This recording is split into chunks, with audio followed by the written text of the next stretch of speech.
Welcome, everyone, to Real 33. I am Rick Haney, your host, flanked by the ever-awesome Brandon Shaw. Hey, buddy. Hey, what's up, Rick?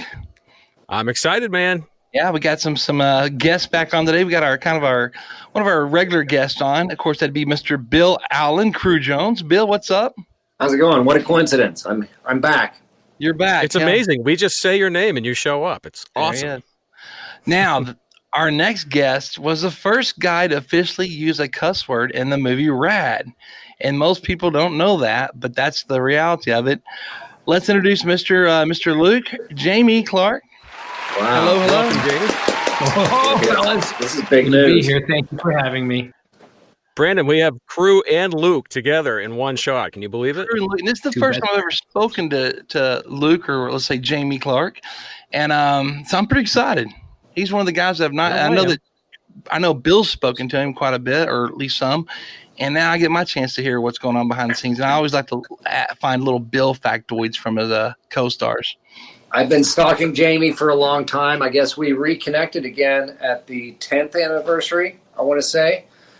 And it's kind of just snowballed, and we're really I would say friends. Long distance friends, but we're good friends anyway. Yep, I would say so. Not just on screen, but in real life. Isn't that just a beautiful little cheesy but true moment? It's absolutely true. So when's the last time you guys hung out and had a beer then? I was in LA. I've been down on business a couple of times, and anytime I'm coming through town, I try to reach out if it works in schedules, or as the Americans will say. I'm a Canadian kid, as you know. And so it's probably, I don't know, Bill, if you can remember, it's been a bit of time, but we've been emailing, staying connected, doing some, now in the new world we live in, some virtual talking and communication. And so it's been really fun for me, probably more painful for Bill, but I've really enjoyed rekindling the connection. We have a great time. Jamie. Well, you guys definitely had the connection on screen. You played well off of one another in the movie, and it's just awesome. I'm so glad you guys are here. Well, thanks. And that, off the top, that goes, and you've heard this refrain with Bill Allen before. That's kudos to Bill Allen right there. And I'm sure you've heard this from other folks, and just your knowledge of him. Super generous human being, and by that I don't mean he's sending me gifts, although he should. A generosity of spirit. Bill, it's one of my fond memories, and a great leadership kind of example for me in my life. And I know he's blushing as I talk, and you plug your ears, Bill. But here was a guy who could have been just doing his job, and yet he opened his arms up and brought me into the fold, and tolerated my lack of experience and really propped me up. So I still owe a great debt of gratitude just for that demonstration of generosity. And that's kind of informed a lot of my life since then, seeing that, right? In those moments when not only did you not have to be, but maybe you just weren't even aware of it. And Bill Allen's that kind of guy. So I have a lot of gratitude for that guy. Well, Jamie, before we forget and don't do this later on, I'm going to give you some props real fast on behalf of Bill Allen. I'm going to tell you now, Bill Allen, many, many times I've actually heard him say this, because we've done a lot of events together, about what a natural actor you were. So what you don't know about is Bill has given you lots of praise and props over the years, and I thought you might want to hear that from a third party instead of Bill himself. But yeah, he's giving you a lot of props about what a natural actor you were. So natural that in retrospect, I look at that film and I realized he had a lot more going on than I did. And that's one of the reasons the producers kept giving him new sides and new scenes to do and new bits to do. They weren't writing new stuff for me, I hate to tell you, but they sure were for Jamie. And I come to find out recently that there was another movie they were shooting at the same time, Hyper Sapien, right? You worked on that too. Again, I didn't work on that show, but really what's cool is how you got that role. Jamie, could you talk a little bit about that? The Hyper Sapien role? No, the Rad role. I'm sorry. Rad in the first place. Well, it's funny, that Hyper Sapien thing had an overlap with Rad. And the reason I was not in the dance sequence at the high school, because I was supposed to be there dancing with Becky. and at the time, I was probably slightly relieved that I didn't have to show up and shoot that. But now, of course, in retrospect, the iconic moment of the dance scene, I lament not being there. But they were very generous, the writers and Sam and crew wrote me out of it so that I could go and shoot for the bit of the overlap on Hyper Sapien there. So yeah, that's kind of funny. But the movie thing for Rad, I'm a Calgary kid. And as you know, some of you and your listeners will know a bit of the geography. Calgary is the main city just down the road from Cochrane, where the whole thing was in part shot. And I was looking for a summer job. And at the time, I was quite involved in athletics and sport and competition and cross-country skiing. I live up here in Canada. It's snowy 10 months of the year. You got to do something to make that fun. So I was really into outdoor activity, and which would ultimately sort of tumble into mountain climbing and so on and so forth. But so I was looking for a job where I could make a reasonable bit of cash for the summer to help pay for my skiing habit. And I figured, well, this movie's coming to town. There's got to be some jobs. You know, I can carry around some bags of sand or, you know, load some boxes. And it was my mom in part who was quite encouraging, saying, well, maybe you should try for be an extra or try to, you know, that's hard work. And I'm like, oh, yeah. And then I really got thinking about it. I said, you know, the people who do like the least amount or the, you know, standing in front of the camera, that looks like the best gig after all. You got your trailer and all the rest. So it was more of just like, let me get into this and I'll just go for it. And so I tried to audition. And of course, you know, it was hard to do that and the doors were shut. And so I became aggressive is maybe not the word that we should use, but just ambitious perhaps is a better one. And I stalking is a good one. Dated word. Yeah. Okay, yeah, fair enough. It was stalking. So I cased out the joint and tried to dig up the information. The local casting director wouldn't really give me time of day. And then I figured out that that Hal and crew were going to be at the International Hotel. Remember that, Bill? In downtown Calgary, the International Hotel. So I basically jumped on my bike and I kid you not, and got downtown and basically sort of stalked out the place from my spot to get a glimpse of someone who's a bit of a hero in his own right, in my mind, Hal Needham, this fellow you guys might know about. And, you know, this is Western country here. So, you know, and knowing Hal's background, I figured, well, if I'm going to put on my cowboy boots and a pair of Wranglers, this is probably a good time to do it. So I showed up in part wearing the Western Canadian kid garb, which I thought would grab Hal's attention. And sort of weaseled my way into ultimately throwing my resume that I'd quickly put together in a headshot into an open window of one of those casting directors. And somehow that thing got in a pile. And I had made an impression of sorts and was called in to do an audition and came back dressed up all denim from head to toe and was called into the room. And apparently there was an actor, and Bill, you might know more of it, who was slated to play the role, an American kid. And I feel badly for him, but I've been forever blessed that he couldn't get across the border or there was some other trouble. And they were in a bit of a scramble to find Cru's best friend. Do you know his name, the actor's name? I don't, you know, I don't even remember the details of it well enough. I mean, don't you wish you pay more attention to something amazing that's happening to you in the moment? I'm pretty sure it was Gary Coleman, if my memory serves correctly. Because I think you're right. Yeah. That would have been a completely different movie. He would have been a perfect fit. He would have been perfect. Yeah, he would have really taken it up a notch. So was that your high school or were you from No, I was from Calgary. I'm from Calgary. I'm still sitting in Calgary. I'm talking to you today from the western region of the town with a mountain view, in fact. But the same mountains you look at from Cochrane is maybe 20-minute drive from my house. Yeah. So no, my school was in town. So I wasn't like some of the other folks who participated that went to Cochrane High. But no, I ultimately was looking for a job. Thanks to my mom's encouragement, thought, you know, why not shoot for the best? And then somehow made an impression and on Hal Needham, this pushy kid that accosted him in an elevator in a hotel, and got invited back, and then went through the whole rigmarole of the auditioning and And at some point there was some pushback saying, from what I remember from producers saying, nah, I don't know, this kid's never really done this. And Hal was a real advocate. So it's very blessed in my life to be able to have a guy like Hal Needham in for whatever reason. We talked about it a little bit at that anniversary where Hal was up in Calgary. And, that he would he's that kind of guy, right? He's a handshake from my sense of it. Hal Needham a handshake. And how crazy is it? A few weeks later, you're like, yeah, I'm working on another movie. I can't show up for yours, Hal. I'm really busy. I love to dance. So this has opened up. I'd like to show up for you, Hal, but I got this thing.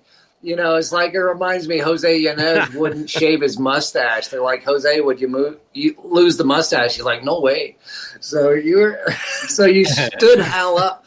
Do you have any idea of how those dance moves might have played out, how they might have looked? Because this is new information.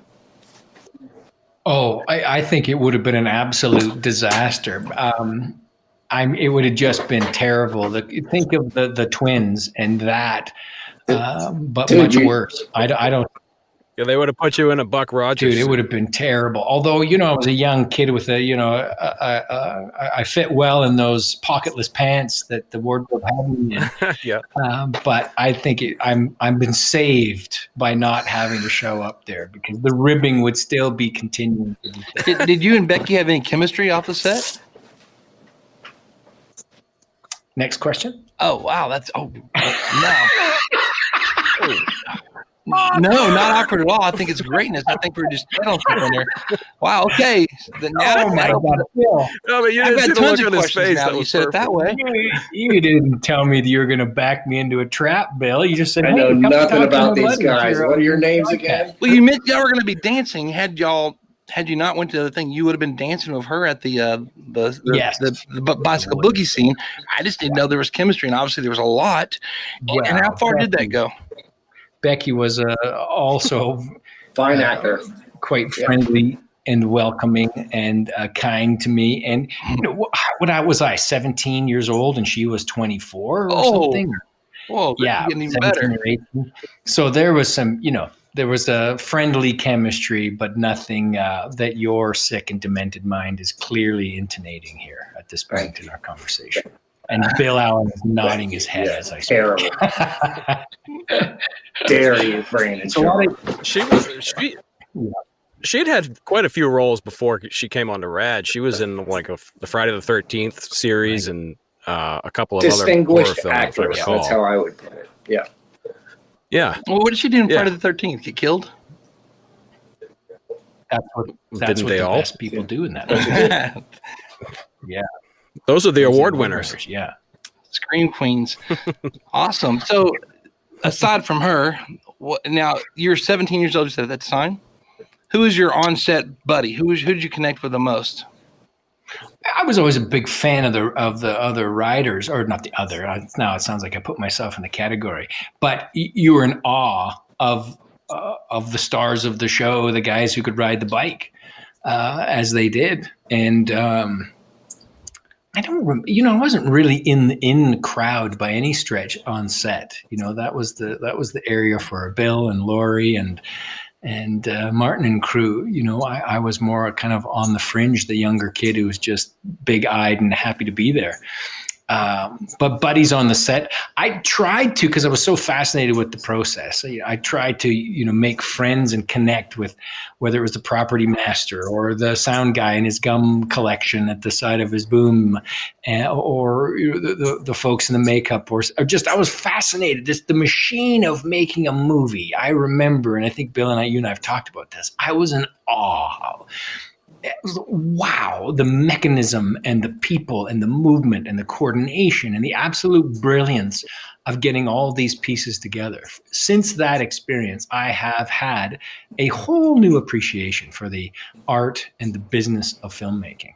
It was really remarkable to see it all come together. And we can watch a scene and you can pick apart this and you can see that and that. I don't do that with films. anymore ever since then. I just was so blown away by the whole thing. So as far as friends go, if you were pinning the mic on me, I'm talking to you. If you were, moving stuff around the background, I was talking to you. If Bill and I were in a scene, I was talking to Bill in the scene. But honestly, sort of my best on-set relationship would have been with Bill, and then making connection with the rest of the team working there. So how was it like being one of the main roles coming from that area? How were you treated after the movie came out?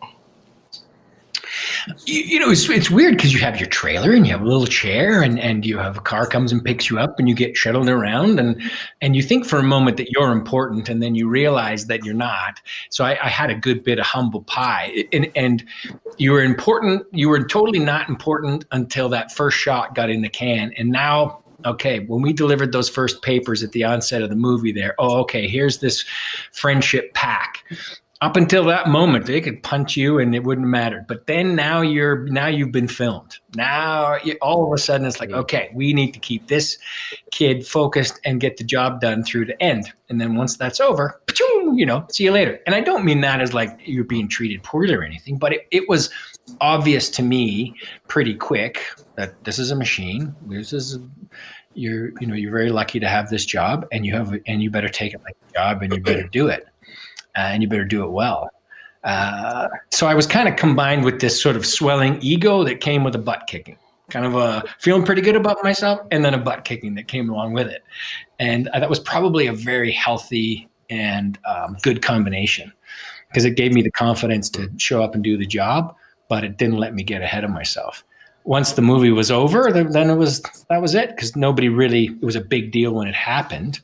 Most of my friends, for example, were in denial. I'd be like, no, what are you doing? Oh, I'm working on that rad thing that's in town. Oh, okay, dude, see you later. There was just no, hey, man, you want to go down to the river? We're going fishing. You want to go ride down to the bikes? Like, no, I got this summer thing, this rad movie's in town. I'm doing that. Oh, okay, see you later, dude. And, that would have been unbelievable. And then when it came out, we went to the movie, and my friends were like, what? And like, what? Yeah. So there was no lifetime bragging rights. Then it was like, do. And I had a little stick in my step. Yeah. Now, were any of those friends of yours part of the BMX culture? I know you were an older teenager, but was there a culture like that up in Calgary? Not to the same extent. There is now, for sure. There certainly is now. Well, the world over, there is now. But at that time, it was on the. There were kids on my block that had BMX bikes. We were kind of more into road bike, getting into a hybrid of mountain biking because of our proximity to the mountains, riding fire roads and retrofitting our 10 speeds to have stuff that you could take off, thicker tires, or trying to. Whip the handlebars around so you could ride over stumps. And the mountain biking thing was probably coming as a bigger interest. But it was certainly on the radar. And you had brands that were that whole California lifestyle, it was a brilliant extension of the surf culture, because, we're landlocked. We don't have a beach here, but we can ride a bike. So you had this extension through brands like Vans and others who were pushing this lifestyle, into our minds and hearts, and biking was just a brilliant extension of that. Yeah, I mean, I ask because these guys are probably sick of hearing me talk about it, but I grew up in Maine, which is essentially, South Canada, and we had that wilderness aesthetic. We had our bike trails in the woods. We even had tracks that we made ourselves. And Rad, as far as I'm concerned, was very successful in capturing that aesthetic that I grew up with.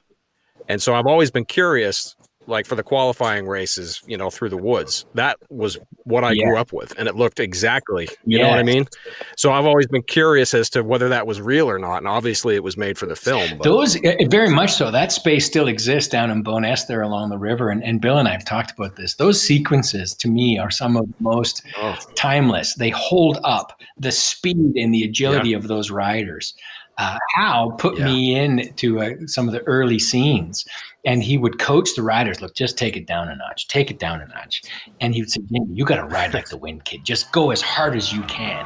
And I don't know what the motivation was. Why? I guess the stunt folks, the proper riders, were otherwise consumed, and they were setting up the scene for my little wipeout.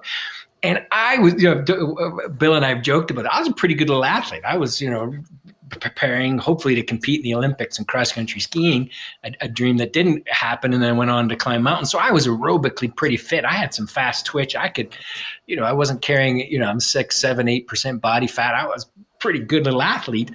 And for the life of me, for these, it's like these guys were on, turbos, blasting them across the terrain. It was unbelievable. It was so, and I love watching those scenes now to this day, because I'm just like, look at that. That is legit awesome riding right there. And it still holds up today. And that's right in our alley, whipping through the trees in the parks on little gravelly trails. Yeah. That was the love for me. That sense of freedom, twice in my life was the kind of freedom that we're talking about. That, the first time you get in a car and you don't have to drive with your dad. Yeah. But that's what rad in many ways represents, that sense of getting on the bike and going. Oh, it's magic. Who did your stunt riding? Do you recall? Too cool. Kind of rotated through the group depending on the good question. I should probably know. I should go back and look a little bit more closely, because I need to pay homage to the fellas who really did it for me. Bill, do you remember who, like when you were practicing your black flip, on the mattresses, there's some stuff on a half pipe there where clearly it's not me. I want to say that's Ed. Who did it? And he's only about a foot shorter than you, so it's kind of obvious. But I think there's revolving stuntmen for you at least. There were a couple that played, that did a beautiful job, Luke. And some of the stunt, like when I wiped out in the woods, that was a tough stunt, and so I don't think they wanted to dispense Eddie on that, right? Because that was dangerous. Very dangerous. Right. That was nasty. They were. I went in and watched that day they shot that, just because I was like, "What?" I read that in the script and was like, "Oh my God! I hope they got somebody proper to do this." And the speed that they came down that, basically, that was a serious collision. Yeah, and just the one guy got smacked in the head. You saw that? Well, that was Ed. Yeah, he got a concussion. He was out. Injury. Yeah, that's right. Eddie took that and got a concussion. So that was, but that's Hal Needham style, right? You're just like, that's what you could tell. That's what he lived for. He's all on the scenes everywhere else. He's sort of standing doing the directing, but when people's lives were at stake and shit was getting real, Hal's crouched over on one knee. All right, boys. Yeah, it was so awesome to watch. One of your most memorable scenes is the gnarly. Did they tell you how to say that, or is that your own doing, or how did that come about? Why don't you say was one of the that was one of the scenes that Bill mentioned earlier that got written in as we sort of got going. They were like, okay, let's extend this kid's paper route or something. I don't know. And the going over the station wagon or something and crashing. And there was some discussion about what would you say afterward? And it's like, you take a bad fall like that. That's kind of the spirit of the movie in a way, right? You get knocked down and you kind of get a little spring in your step and keep moving. And I can't remember, but I know I was told to say gnarly, but it was maybe my overzealous delivery of it. But I knew that was the word. Gnarly. It was great. Cool. And is that also where you said, "Oh shit" or something? Yeah, the first cuss word. Yeah, as I come over as the families in their station wagon backing up, I miscalculated my jump over their trash can or something, and they backed up, and I was in the air by the time they arrived, and that was the "oh shit" over the front of the vehicle and onto the ground.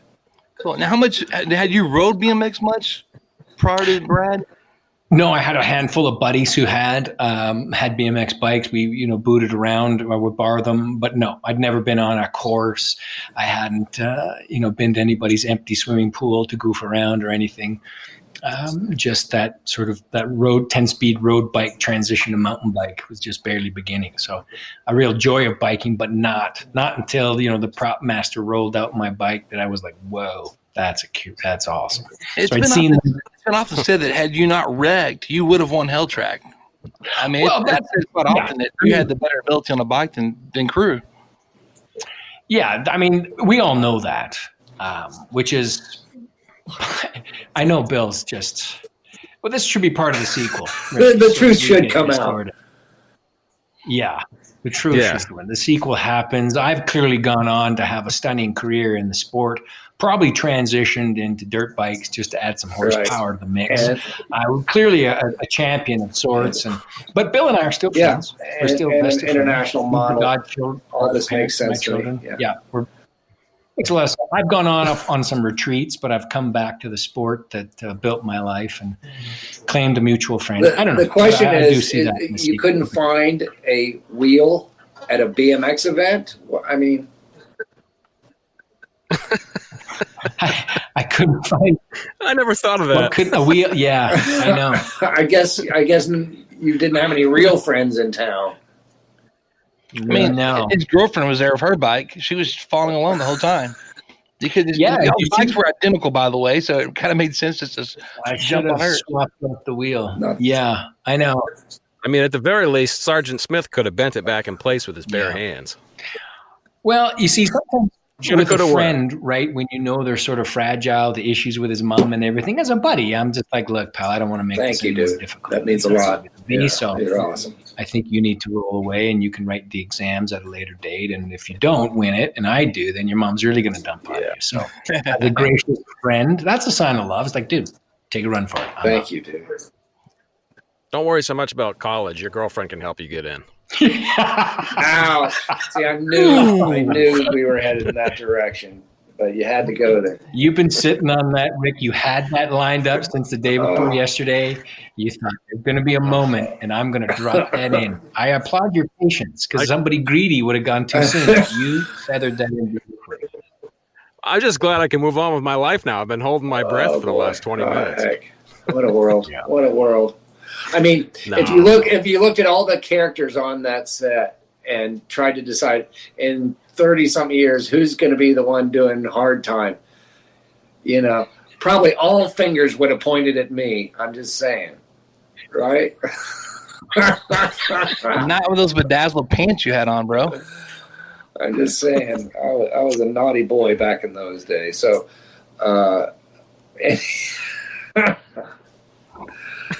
wow.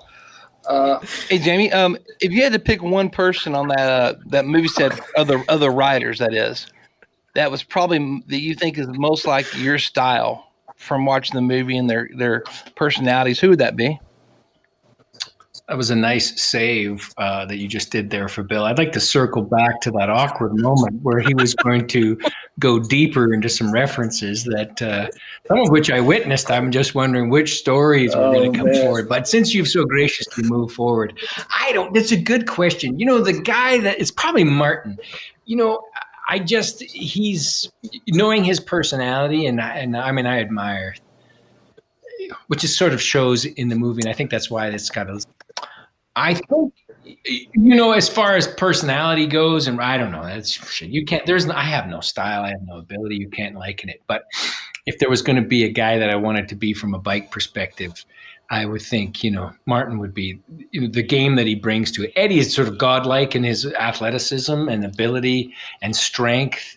But I just really, and they're both so incomparable the world over without getting, deploying too much hyperbole. But I just loved his sense of play and spirit. And, I believe that he's one of those perfect examples of a person who takes their craft very seriously, but not themselves too seriously doing it. And that to me, I think, is a fine balance, and one that I aspire to in my life. Like, let's be professionals. Let's get the job done. Let's do what we got to do. But let's not take ourselves too seriously in the process. Like, we can do a good job and not be, oh, look at me, I'm so important and serious. And there's lots of those people out there. But I think we can be professional and do excellent work and have fun doing it. So that's been and Martin, to me, is that. He's got a real lightness of spirit and a real playful personality, and you see it the way he rides his bike, and you just see it the way he conducts himself. Now, did you know who any of these bikers were prior to the movie? Had you ever seen a BMX Plus magazine or action? And how about any of your friends? Were they asking you who the rider? Like, you had some BMX friends, I'm assuming. After it all came crashing in, I was partly sort of clueless, but after Yeah, and it would happen often, and people like, "Do you hung out with?" And then what? Oh man, yeah. And the guy, did you get? And asking me, did you get this sign? Did you get that sign? Did you get this sign? I was like, no, that would be kind of annoying. Why? No, I wouldn't want to bother them. But go on, man, can you sign the mag? Yeah. So after it sort of kind of exploded. Did you ask for any costumes, bikes, any memorabilia? Did you hang on to your script? I didn't ask for a thing because I thought it was not the thing to do. But now I kick myself because the props guys were quite nice and they were really quite generous with me.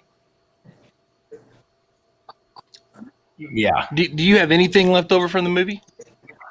I just, well, and then maybe that's my, shy Canadian demeanor, but I can't say that that's probably the case for me. It just seemed inappropriate to do that. And now I look back at it, it would have been totally appropriate. You would have been a part of it. You could have asked in a very polite way, hey, if they're just because I probably in part didn't appreciate it as much as I should have, but I didn't want to be that greedy kid who was trying to weasel stuff that I shouldn't. I kept my script. I don't know where it is. It's somewhere in a box. And I have one of my I think I have one of the red Rad Racing shirts from one of the scenes or something, but I think that's pretty much it. Script's in a box somewhere. I've got some call sheets stuck in there too, but I didn't. Oh, and maybe the belt button. No, that was from the hyper. No, maybe a shirt. I didn't really. I do remember being torn because I really wanted to. I was like, because I just had such an amazing experience. But I just felt like, nah, that wouldn't be right to ask. Don't be that.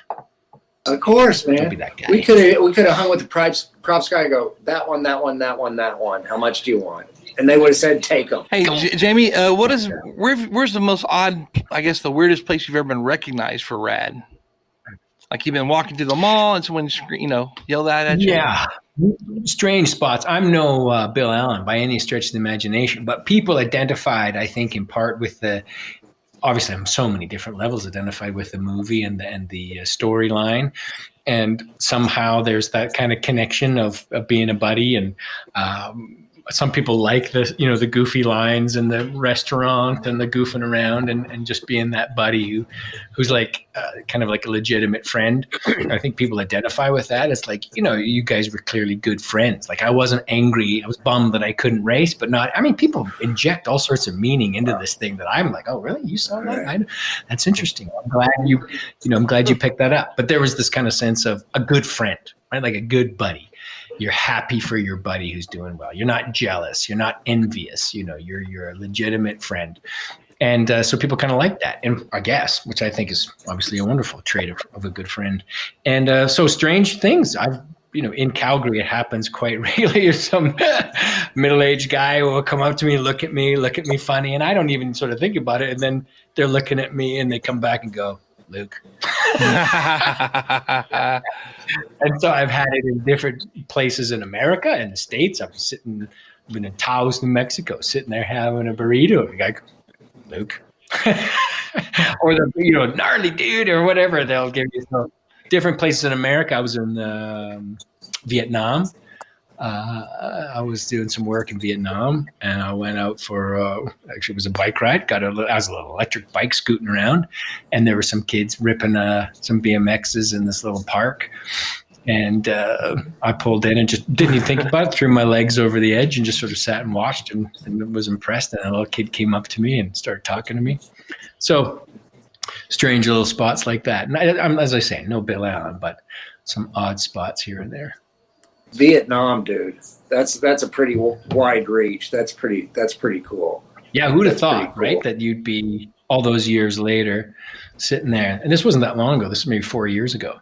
I was in Vietnam and saw some kids ripping around their BMXs and great little riders. Oh my God. These guys were like 7, 8, 9, 10 years old. And I was just jaw off there like, wow, the kinesthetic sense, the ability to move around those handlebars. I don't know. It's just it's so impressive to watch. And when you have any idea of what it takes to do it, I guess that's the thing. Anything done at such a beautiful level, you think, oh, it looks easy. Isn't that the magic of someone who's approaching mastery? We're very proficient. They make it look easy. And then you get on and you're like, Yeah, and it's so, brilliant. Yeah. So one thing I've always wondered, Jamie, is the scene where you guys were in the restaurant, you were looking for Cru in the crock pot. Was a lot of that improvised, or was that completely by the script? No, it was all, that was improv. Yeah. That whole little section there. I can't remember quite how it begins or cuts in and out, but Hal's direction was you're so cool. You're all fired up, go looking for your buddy, just go for it. Just stay in between these two marks. Don't pass this and don't pass that. I think that scene is what, for me anyway, that scene is what defined your role in the entire film, because you were absolutely hilarious in your search for Cru. And that's what I always remember about you in that movie. It's funny. I didn't really understand it, and the effort, as I was mentioning earlier. And thank you for just even bringing that up. It gives me a little giggle just to hear that you even remembered and thought it was good. But the machine is so big, and the takes are so numerous. And again, I have such an appreciation for proper actors, guys like Bill Allen. It's a craft and an art and a science, and it's this mood and state management that I clearly didn't have much of, but. You want to bring yourself to the moment and try to bring some energy to it when it's not weird, and you're thoughtful about the shot. Close, is it tight, is it wide, is it, you have all these things. It's so awesome. And it's easy for me. I'll never be hypercritical of an actor in a film. I go to a movie with my wife or my kids and like, oh, that was terrible. I'm like, if you knew what it takes to do that, I mean, that was some genius business going on there, because there's so much happening. And when you sit down and all these people are surrounding you, and there's this big black hole of a camera staring at you, and money is just ching, ching, ching, ching, ching, ching, ching, ching, ching every second. And then the big boss who's standing there says, okay, when you're ready, action. Oh, man. Holy heart attack is what that means. Yeah. So thank you for that. But it was a matter of just trying to find, you're excited for your buddy. Let's go find him. Oh God! Well, that's great that you enjoyed it. Hey Jamie, one last question for me, real fast. What are the possibilities you might join us for one of our RAD events, maybe in 2021 or 2022? Dude, here's how it goes from this point forward. If you don't invite me, I will come on my own accord, unofficially. I am such a loser historically when it comes to social media and staying connected. For quite a long time, I've been like a hermit in the mountains, hugging trees and chewing on bark. And I just really enjoyed connecting and talking to people. And enough said. Yeah, I'd be honored to. You tell me when and where. And again, I don't want to be that, hanger on. Understood. Hey, we'll get you all the invites you need, buddy. Trust me. You'll be on the top of the list. Yeah. I know you would love to. I know you're doing some fun stuff. And if there's Rad's giving me more than I could give back. So you just tell me the time. And if Bill Allen is there, then maybe not so much. But if you awesome. And have you, other than Bill, have you spoken to anyone else from the cast in the last 30-something years? Dan, redhead, super dude, or not redhead. What was his name in the movie? Mophead boy. What a super guy. He's like that. Have you talked to him? Or he is one of the best looking athletic specimens on the planet. He is a proper athlete. I don't even like dudes, and this dude's like, wow, Dad. Good for you, man. Like a really great athlete, super articulate and smart. Have you spoken to him? You should. He's a super guy. He's been on the show. We had him on a couple months ago. See, I'm an idiot. Yeah. I should. Yeah, another point that I'm not paying attention. So maybe 10, we kind of lost touch, and we bumped into I had a little business in Calgary, and he came into it, and we chatted, and what a super fella. So Dan, and then gee whiz, I guess at a couple reunions. The one reunion there in Calgary. Hey, Bill, when Hal was up in town. That was kind of the last time I saw anybody else. Laurie and I talk regularly, because... he sends her money for the commissary, which is huge. He's more inclined to take my call. Thank you for doing that, dude. But no, I've been... I'm just trying to think. No, it's kind of a shame. Outside of the reunion, no, Bill Allen, that's it. Yeah. I still owe him money, so that's why he keeps talking to me. I think. Well, Jamie, I want to thank you for coming on today, man. I appreciate getting this chance to talk to you. First I've ever got to speak to you. It's been awesome. My pleasure. And like Bill, I appreciate the enthusiasm that so many people are bringing to the movie, and if it means something to folks. And as I think Bill and I talked about it maybe a month ago or so, that experience in many ways set my life in a certain course. So I'm very grateful for it. And I can't say it enough. Like when Bill Allen's email comes in, I just start typing yes. And whatever he's got on there, and that says a lot, after all these years and that kind of connection. Jamie, will you? And the answer just is yes, because you have those kinds of experiences, and now that I'm getting a little older, we can all appreciate that they're unique and special. And I like keeping the love alive, both for the movie and for the people involved. So thanks, fellas. Great to chat with you. Yeah, there's a lot of good other stories in there. We didn't even talk about mountain climbing. That was kind of nice in a way that we didn't even bring up Everest or other crazy climbs.